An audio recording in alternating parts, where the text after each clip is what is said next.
Gospod mi je dal brate, Gospod mi je dal brate, dal mi je brate, da jih ljubim, dal mi je brate, da se jih veselim, dal mi je brate, da jih sprejemam, dal mi je brate, da zanje živim. Gospod mi je dal brate, Gospod mi je dal brate, dal mi je brate, da jim zaupam, da molim in z njimi Gospoda slavim. Dal mi je brate, ker neskončno je dober, on ve, da z njimi se lahko posvetim. Gospod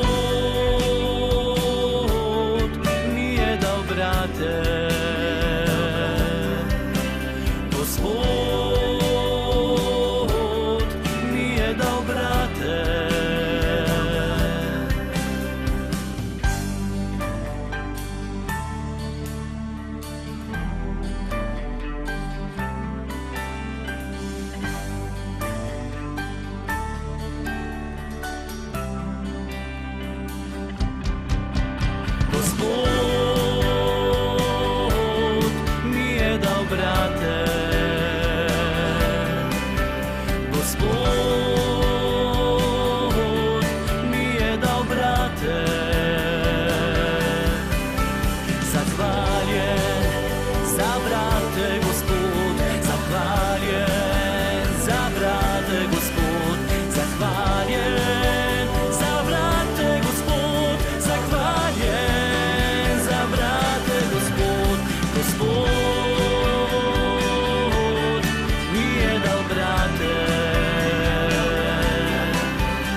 Jezus Marija, spoštovane gledalke, cenjeni gledalci, lepo pozdravljeni še v eni domači oddaji Pot poti.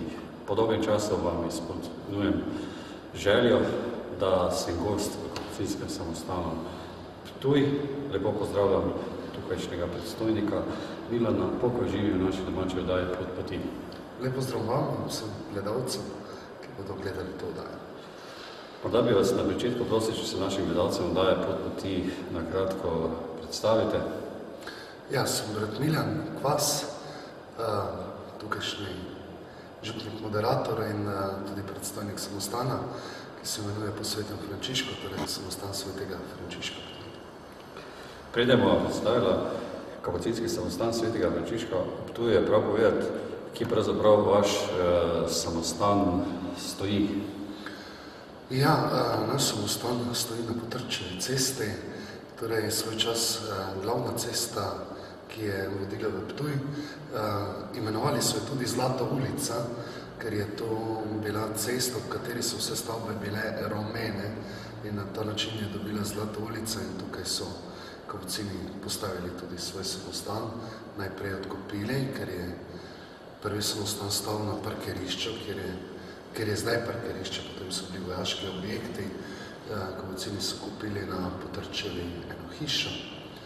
Po osvoboditvi so nam jo vzeli in so se bratje preselili najprej pri nas na Štajerskem rečemo Štale, torej v Hleve in potem leta 77 začeli graditi samostan in se uselili v novo stavbo.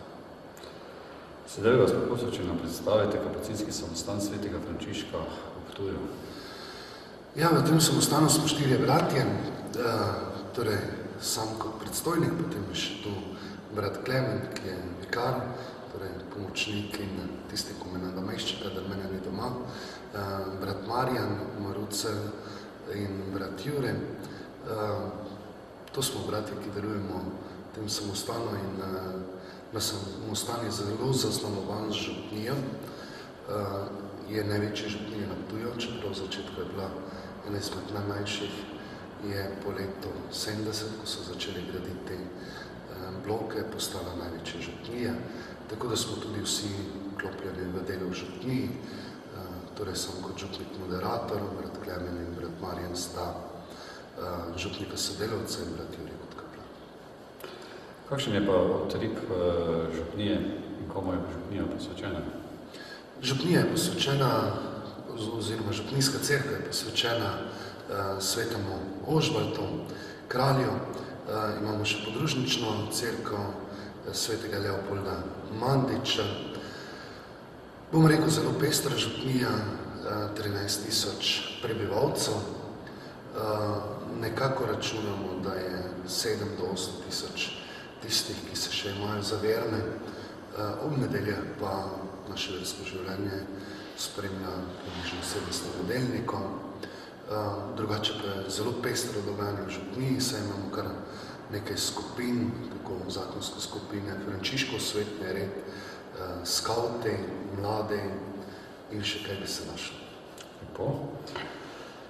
Jaz bi vas prosil, če nam poveste, kdo je bil Leopold Mandič, čeprav bi naše gledalce daje potipovali tudi na krščanski strežnik RKC, kjer smo obiskali cerkev Leopolda Mandiča v Padovi, pa toplo vabljeni. Ja, Leopold Mandič, bom rekel, zanimiv svetnik, mene vedno znova nagovarja prav s tem, da se da tudi v našem času živeti svetništvo. Namreč za svetnike mislimo, da so to bili ljudje, ki niso sodili v naš čas, v naš svet. Leopold Mandič pa je živel med obema svetovnima vojnama, oziroma med drugo svetovno vojno je umrl in znan je predvsem po spovedovanju. Torej, bil je velik spovednik doma z Herceg-Novega, ampak pri nas, pri Kapucinih je, ker je Božja volja tako greš, oziroma volje predstojnikov, za predstojnike pa verjamemo, da delujejo po navdihu svetega Boga, svetega duha in iščejo tisto pravo mesto zate. Tako so tudi za svetega Leopolda Mandiča našli kraj Padova, čeprav je bil prej v večjih krajih, kjer je lahko res izpolnil tisto svojo željo biti povezan z vzhodom in zahodom, čeprav si je želel zelo povezati zahod in vzhod, torej ekumenski delavec. To pač ni bila volja predstojnikov in če verjamemo, da so predstojniki izvoljeni tudi po navdihu svetega duha, torej ni bila Božja volja. Za njega je bila Božja volja, da bo sprejemal tiste ranjene z grehom in to delo je zelo, zelo dobro in lepo upravljal v Padovi, kjer je tudi umrl, torej sprejemal ljudi z njihovimi stiskami jim dajo upanje predvsem po Božjem smiljenju. Zanimivo se mi je zdelo v Padovi, da ko so Nemci bombardirali Padovo, da je pravzaprav njegova celica, kjer je spovedoval, ostala nedotaknjena cela. Ja, jaz temu pravim, kdo bo lahko rekel naključje, jaz pa temu pravim Božji poseg, tudi zato, da nam pokaže našemu času ali pa času takrat, ko je se to zgodilo, da Bog deluje, da je tudi Božja volja in tu je bila Božja volja, namreč veliko se je v tej celici dogajalo, v tej spovednici, prav tu se je izdivala ta Božja dobrota na človeka in bom rekel še en dokaz zame osebno, da Bog res odpušča po rokah duhovnika. Pri vas imate podružnično cerkev, ki je posvečena Leopoldu Mandiču, gre za verjetno za edino cerkev v Sloveniji. Naši gledalci velikokrat radi poromajo v določena svetišča. Kako priti v to vaše svetišče, tole podružnično cerkev svetega Leopolda Mandiča? Ja, res je, naša podružnična cerkev je cerkev svetega Leopolda Mandiča, ni še posvečena, ker še jo gradimo. Nekako pa, ko se je začela graditi, je imela prav to vlogo povezovanja med hrvaškim in slovenskim narodom. Namreč tu je kar zelo zaznamovan z tem, da je veliko priseljencev z Hrvaškega, posebno Hrvaškega Zagorja, prišlo v te kraje, kjer so iskali službo, delo, kjer so se tudi ustalili, ustvarjali družine in smo želeli nekako tudi narediti cerkev, ki bi nas povezovala. Vemo, da je hrvaški narod zelo veren. Drugo, kar je, smo kapucini in to je naš kapucinski svetnik. Po tem svetniku smo dobili še enega velikega svetnika Patra Pija, prav tako spovednika, velikega moljivca. Bom rekel, vedno vsak povabljen v cerkev, res pa je, da se mora prej najaviti v našem samostanu, da mu cerkev lahko odpremo, ker tam ni stalnega bivanja. Jaz bi še naše gledalce povabil na krščanski strežnik, kjer smo govorili tudi o Patru Piju. Bili smo v kapučinskem samostanu v Škofji Loki, kjer imajo tudi kapelo posvečenemu Patru Piju. In ste to povabljeni, da se tole oddaja z Patrom Robertom pogledate. Jaz bi vas pa vprašal, kaj je tisto v bratih kapucini, da ste tako blizu malemu človeku, to povzemam iz pisem naših gledalcev oddaje Pot poti. Ob tej priložnosti bi pa rad povedal, da so skoraj vsi kapucinski samostani predstavljeni na krščanskem strežniku EKC in boste veliko več o njih zvedeli, kot bo v tej oddaji predstavljeno. Jaz upam, da smo res blizu preprostemu človeku, to si tudi sam vedno znova želim. Zakaj? Jaz mislim, da ravno naš način življenja, preprostost, torej oboštvo, pomeni biti blizu človeku, ki nima veliko. In če gledamo zgodovino našega reda, samostani so se zmeraj postavljali izven mest. Prav zato, da se je bilo blizu temu preprostemu vsakdanjemu človeku. Tudi za danes upam, da nam vse malo uspeva biti blizu, tudi za tem, da nimamo veliko, se trudimo, da ne bi imeli veliko, da bi res imeli tisto, kar potrebujemo za naše vsakdanje življenje, tisto, kar pa ostaja, da bi tudi delili s temi preprostimi ljudmi, torej s temi, ki imajo manj. In to je naša zgodovina, mislim, da je tudi naprej to naše poslanstvo. Torej, preprosto biti z ljudmi, takšen, kakršen si, za vso svojo svetostjo in tudi svojo grešnostjo. Lepo. In imate pa veliko srce. Bratje kapucini, drži, da imate dobro razvit karitas pri vas? Ja, to drži. Torej, za Ptuj sem tudi vodja dekanijski Karitas Ptuj in Zavrč. Bom rekel, takoj po osamosvojitvi se je tu začel Karitas, zato ker je bilo veliko beguncev ravno z Hrvaške in takrat je bil to odziv, ki je bil v tistem času edini pravilni in se je nekako Karitas ustalil, veliko dela in poskušamo to delo delati naprej. Veliko prostovoljcev, ne govorim samo za našo župnijo, govorim za celotno področje. Tudi ravno včeraj smo imeli dobrodelni koncert, s katerim vsako leto omogočimo, da lahko pomagamo ljudem, ki so v stiski. In si želim, da bi res Karitas bila tista organizacija, ne ki bi delila najprej materialne stvari, ampak najprej organizacija, kjer bi vsak se čutil sprejetega, da se ne bi samo govorili o tem, kaj kdo potrebuje materialnega, ampak kaj ti kot človek potrebuješ. In če bomo to delali, tako delali, mislim, da bomo še bolj dejavni, bolj blizu ljudem in to ljudje današnjega časa potrebujejo. Tukaj blizu imate tudi dom upokojencev. Kako vidite vašo mladino, sodelovanje med mladimi, starejšo populacijo? Ja, preko šole imajo obiske doma za ostarele. V sami župniji tega nimamo organiziranega, ker sodelavci Karitas delujejo tudi v domu.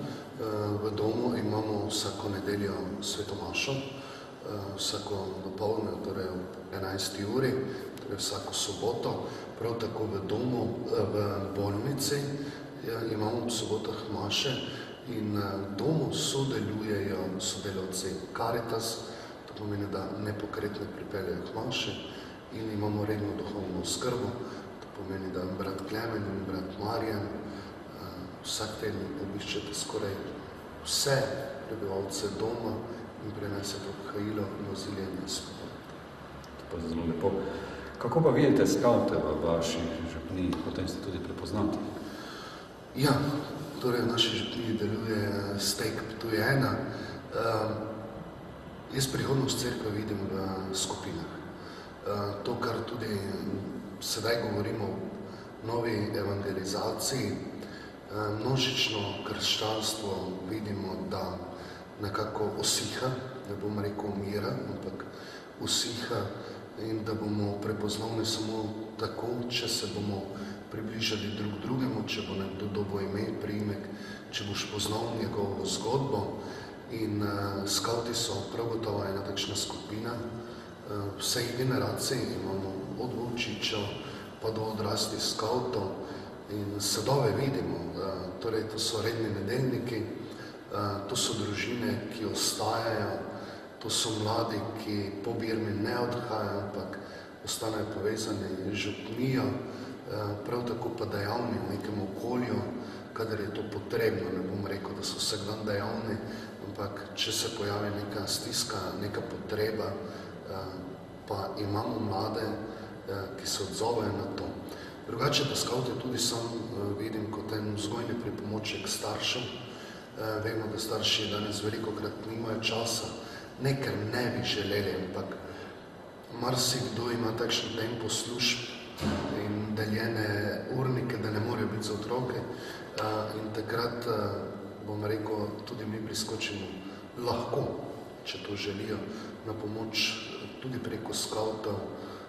Se je tu organizirana vzgoja, se pozna napredek, poskušamo doseči fanta in dekle odhoda pri 21 letih, torej nekako izoblikovano osebo v nekih normalnih človeških vrednotah, mi pravimo tudi krščanskih vrednotah. Kako pa vidite krščansko družino iz podružnične cerkve, izhaja tudi brat Vlado, predstavnik na Vipavskem kapucinskem križu? Vloga družine, mislim, da se danes malo zapostavlja, ker rečemo se je vseeno, kako je, a je enostarševska ali taka ali drugačna. Mislim, da ne, da vloga družine ostaja to, kar je bilo v zgodovini.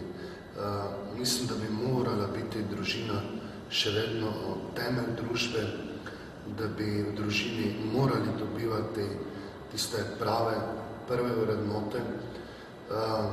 Vlogo družine v prihodnosti vidim tudi to, da bo tista prava družina, krščanska družina lahko ponesla vero naprej, da se bo lahko tam krepila. Če bo družina izgubila to vlogo, potem mislim, da tudi krščanstvo bo še bolj umiralo, kot umira.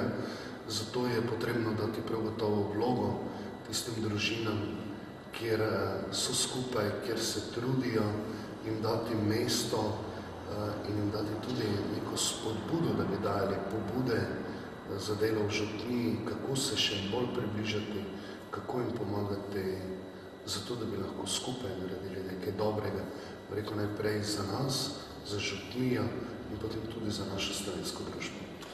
Menite kot duhovnik, da imajo ljudje premalo globine, ne poznajo, da je se pri Obhajilu med nas prihaja živi Bog, živi Jezus, podobi kruha in vina, ali so se odtujili od molitve svete maše?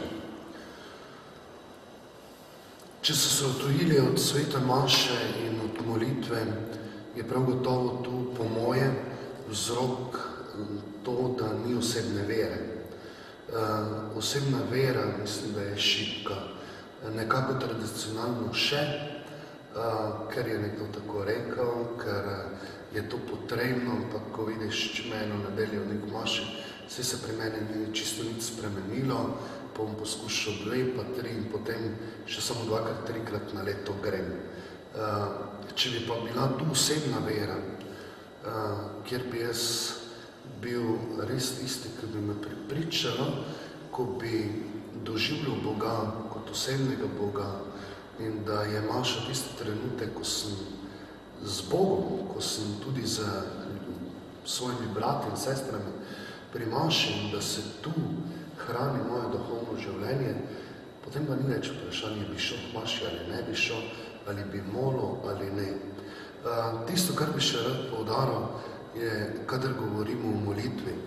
Prvi kristjani so molili za to, da bi verovali. In mislim, da bi tu spet morali najti način, kako človeku približati molitev, da bi v molitvi res prosil za to močno, trdno vero. Vse vemo iz Svetega pisma, ko Jezus Petru sam pravi, prosil bom zate, da bi imel močno vero. In to se mi zdi pomembno, tudi danes ob novi evangelizaciji, če ne bomo podpirali molitve, če ne bomo nekega poudarka dajali, potem tudi osebne vere ne bomo. Potem ne moramo te vere nikjer krepiti, ne more rasti.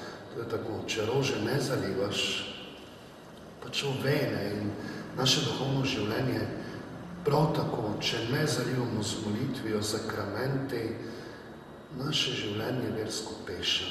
In mislim, da smo se malo opešali, tako da prav to leto vere, ki je pred nami, bom rekel, nam bi moralo dati tisto malo spodbude, malo rasti za naprej, tako kot na njivi na vrtu dodamo malo gnojila, morda se grdo sliši, nočem reči tako, ampak tako kot rastlina rabi neki bum, tako bi moralo tudi leto vere za nas kristjane biti tisti mali bum, da bi nam dvignilo iz dremotnosti vsakdanjega življenja in nam dalo novega zaleta, zato da bi bili pričevalski. Samo če bomo kristjani pričevalski, potem bomo lahko še kaj v tem svetu naredili, če pa ne bo po nas pričevali, potem pa jaz pravim, je boljše, da zapremo firmo in začnemo postavljati na novih temeljih, ki jih pa moramo najti in pozabljamo, da je temelj vere Jezus Kristus. Dragi prijatelji, jaz bi vas povabil, da vam naj molitev postane sreča, da molite za svetost svojih duhovnikov. Kaj bi pa položili na srce našim gledalcem ob koncu oddaje Pot poti? Tisto, kar bi morda res želel pa naj bo tudi popotnica v leto vere, torej ponovno spoznati Kristusa. Kristusa, ki je bil rojen, ki je trpel, ki je umrl za moje grešenje. Ne za nekoga, ampak za me. Torej, to je bilo sporočilo apostolov in rad bi, da bi v leto vere prav vsak izmed nas, rekel najprej jaz, globoko v sebi doživel, da je res Kristus daroval svoje življenje za moje grešenje, za moje grehe. In tu bi rad spoznal, tu bi rad rekel, da želim ljudem, da bi spoznali Boga kot nekoga, ki jim želi dobro, ne pa nekoga, ki jih ovira na življenjski poti. Se lahko rečemo, če ne bi bil veren, potem bi lahko delal tudi drugače. Lahko bi delal drugače, ampak ali je to prav. In želim, da bi vsi mi spoznali to globoko Božjo ljubezen, odkrivali osebno vero, Boga spoznali kot osebnega Boga in iz tega življenja. To ste zelo lepo povedali, jaz se vam zahvaljujem, da ste spomenuli za naše cenjene gledalce oddaje Pot poti in vam v življenju, tako kot sobratom, obilo Božjega blagoslova in vse dobro. Pozdravljam vas pa s tistim Frančiškovim pozdravom, mir in dobro. Hvala lepa, tudi sam želim gledalcem reči, naj bo ta adventni čas in božični čas, ki sta pred nami, res poln miru in tistega dobrega, dobro med nami pa bo, če si bomo znali to deliti. Hvala lepa. Hvala tudi vam. Dragi prijatelji pred televizijskimi ekrani, vas pa lepo pozdravljam iz Ptuja za tistim lepim krščanskim pozdravom. Hvaljen Jezus in Marija do naslednjega slidenja v oddaji Pot poti, kjer bomo v Škofiji Koper. Povabljeni ste ob 9. k rožnemu vencu, ob 10. bo sveta maša in potem bomo tudi kaj posneli, kar boste tudi si lahko ogledali. Z Bogom.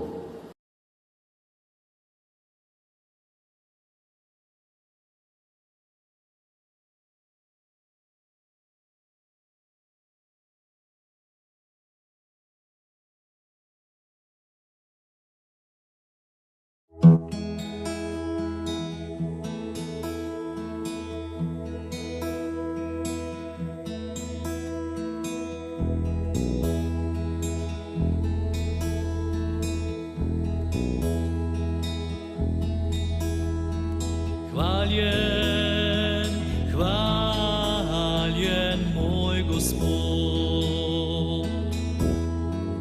Hvaljen, hvaljen moj Gospod. Ker v tebi vsi ljudje okrog mene postajajo lepi, obsijani z žarki tvoje ljubezni. Hvaljen, hvaljen moj Gospod. Hvaljen, hvaljen moj Gospod. Ker v tebi vse spoznavam kot dar in se ti zahvaljujem za vse ustvarjeno.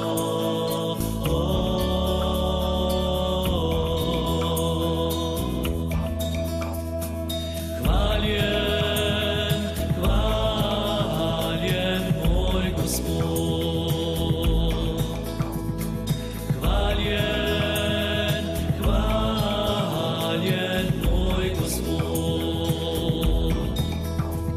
Zahvaljen Gospod za praznik tvoje zmage nad temno in smrtjo obzorju vstajenja. Zahvaljen za svežino in lepoto pomladi, za novo luč se v njej tako lepo zrcali. Tvoja vsemogočnost